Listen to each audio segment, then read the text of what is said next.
Reflexión del Evangelio del día domingo 14 de abril del 2024. Tercer domingo de Pascua. Tiempo de Pascua. Lectura del Santo Evangelio según San Lucas, capítulo 24, versículos del 35 al 48. No teman, soy yo. ¿Por qué se espantan? ¿Por qué surgen dudas en su interior? Dice el Señor. En este tercer domingo de Pascua volvemos a Jerusalén, al cenáculo, donde Jesús celebró la última cena, como guiados por los 2 discípulos de Emaús, que habían escuchado con gran emoción las palabras de Jesús en el camino y luego lo reconocieron al partir el pan. Ahora, en el cenáculo, Cristo resucitado se presenta en medio del grupo de discípulos y los saluda. La paz esté con ustedes. Pero estaban asustados y creían ver un fantasma. Entonces Jesús les muestra las llagas de su cuerpo y dice: miren mis manos y mis pies, soy yo mismo, tóquenme y convénzanse. Y para convencerlos, les pide comida y la come ante su mirada atónita. Hay un detalle aquí en esta descripción. El Evangelio dice que los discípulos, por la gran alegría, no acababan de creerlo. Tal vez era la alegría que tenían que no podían creer que fuera verdad. Y un segundo detalle. Estaban atónitos, asombrados porque el encuentro con Dios siempre nos lleva al asombro. Va más allá del entusiasmo, más allá de la alegría. Es otra experiencia. Y ellos estaban alegres, pero una alegría que les hacía pensar: esto no puede ser verdad. Es el asombro de la presencia de Dios. No olvidemos este estado de ánimo, que es tan hermoso. Este pasaje evangélico se caracteriza por 3 verbos muy concretos, que en cierto sentido reflejan nuestra vida personal y comunitaria: mirar, tocar y comer. 3 acciones que pueden dar la alegría de un verdadero encuentro con Jesús vivo. Mirar. Miren mis manos y mis pies, dice Jesús. Mirar no es solo ver, es más, también implica intención, voluntad. Por eso es uno de los verbos del amor. La madre y el padre miran a su hijo, los enamorados se miran recíprocamente. El buen médico mira atentamente al paciente. Mirar es un primer paso contra la indiferencia, contra la tentación de volver la cara hacia otro lado ante las dificultades y sufrimientos ajenos. ¿Y nosotros vemos o miramos a Jesús? El segundo verbo es tocar. Al invitar a los discípulos a tocarlo para que constaten que no es un fantasma, Jesús les indica a ellos y a nosotros que la relación con Él y con nuestros hermanos no puede ser a distancia. No existe un cristianismo católico a distancia. No existe un cristianismo católico solo a nivel de la mirada.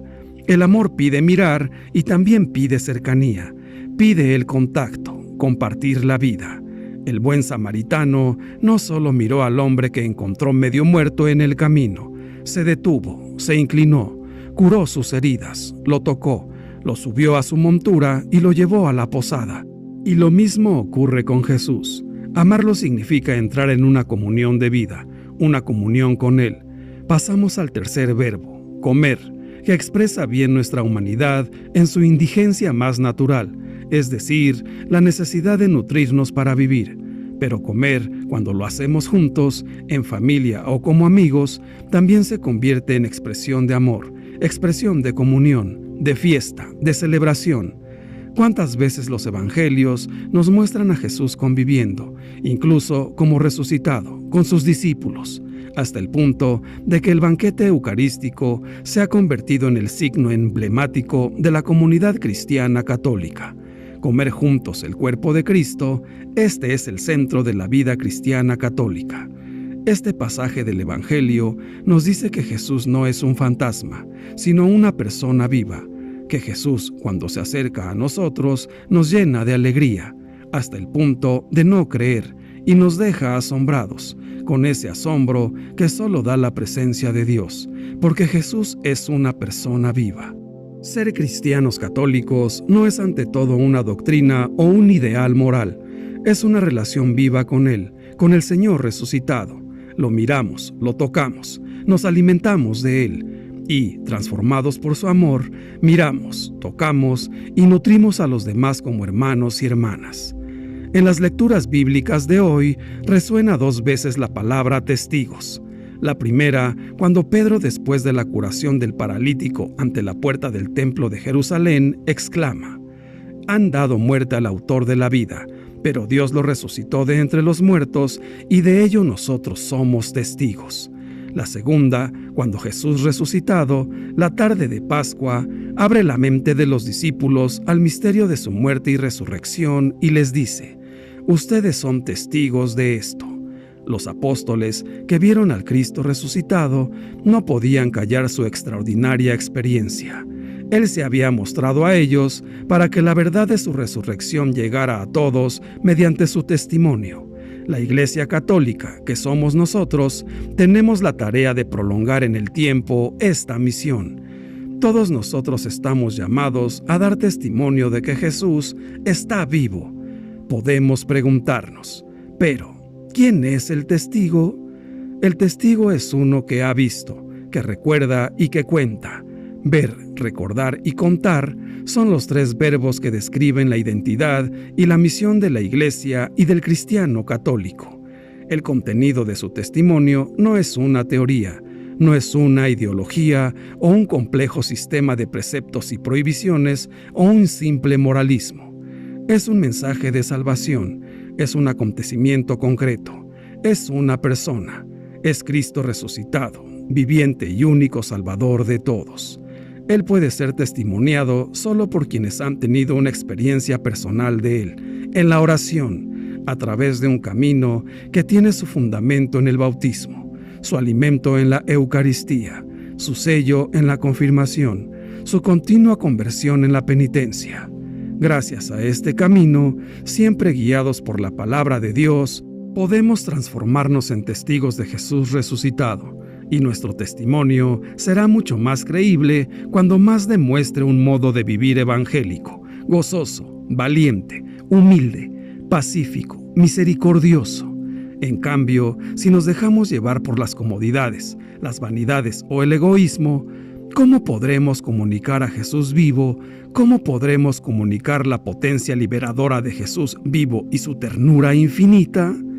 En este relato evangélico se nos describe el fundamento de la fe de los creyentes de todos los tiempos, la experiencia personal de encuentro con Jesús y el testimonio de los que han creído antes. Para que pasen de la duda a la adoración, Cristo Jesús fortalece la fe de sus discípulos de 2 maneras.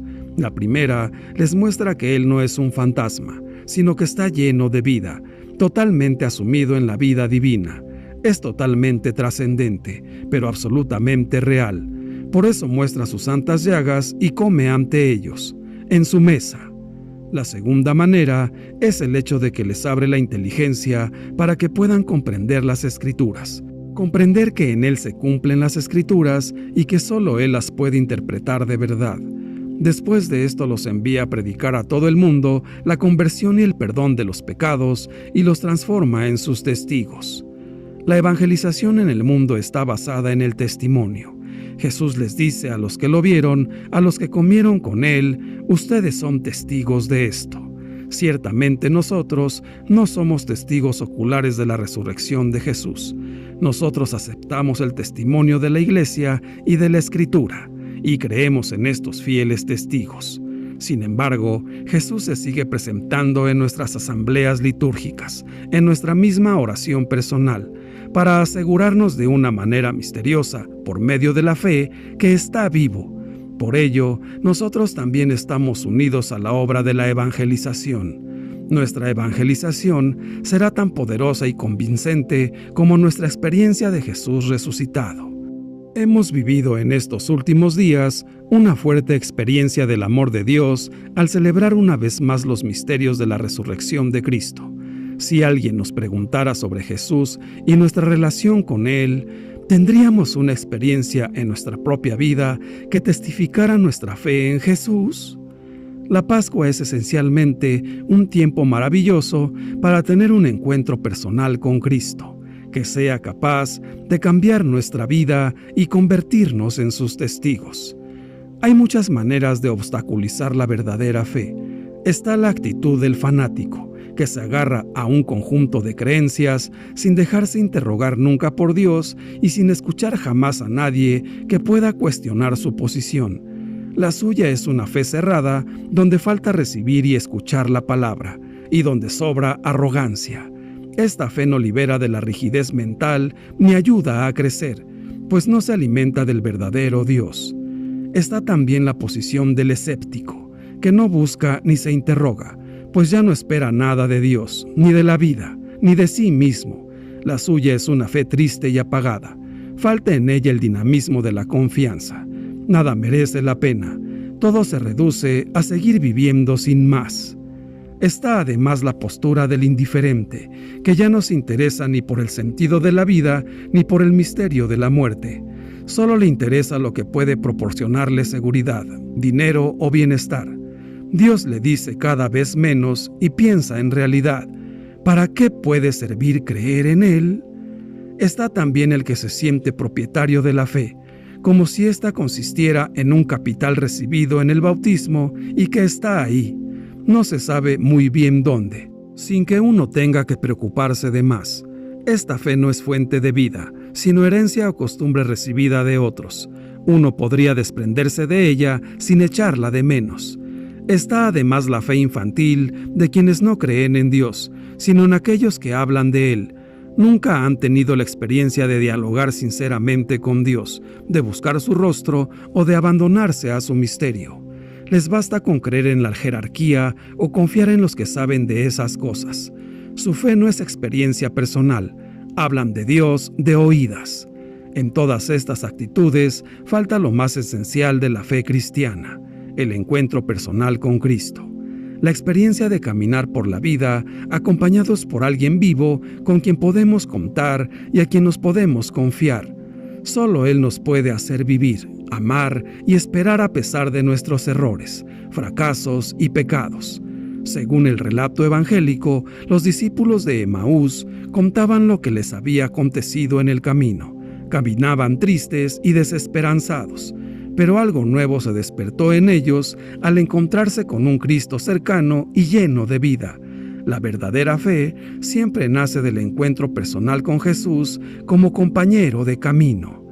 Lo primero para despertar nuestra fe en Jesús resucitado es poder intuir, también hoy, su presencia en medio de nosotros y hacer circular en nuestros grupos, comunidades y parroquias la paz, la alegría y la seguridad que da el saberlo vivo, acompañándonos de cerca en estos tiempos nada fáciles para la fe. El relato de Lucas es muy realista. La presencia de Jesús no transforma de manera mágica a los discípulos. Algunos se asustan y creen que están viendo un fantasma. En el interior de otros surgen dudas de todo tipo. Hay quienes no lo acaban de creer por la alegría, otros siguen atónitos. Así sucede también hoy. La fe en Cristo resucitado no nace de manera automática y segura en nosotros. Se va despertando en nuestro corazón de forma frágil y humilde. Al comienzo es casi solo un deseo. De ordinario, crece rodeada de dudas e interrogantes. ¿Será posible que sea verdad algo tan grande? Según el relato, Jesús se queda, come entre ellos y se dedica a abrirles el entendimiento para que puedan comprender lo que ha sucedido. Quiere que se conviertan en testigos, que puedan hablar desde su experiencia y predicar no de cualquier manera, sino en su nombre. Creer en el resucitado no es cuestión de un día, es un proceso que, a veces, puede durar años.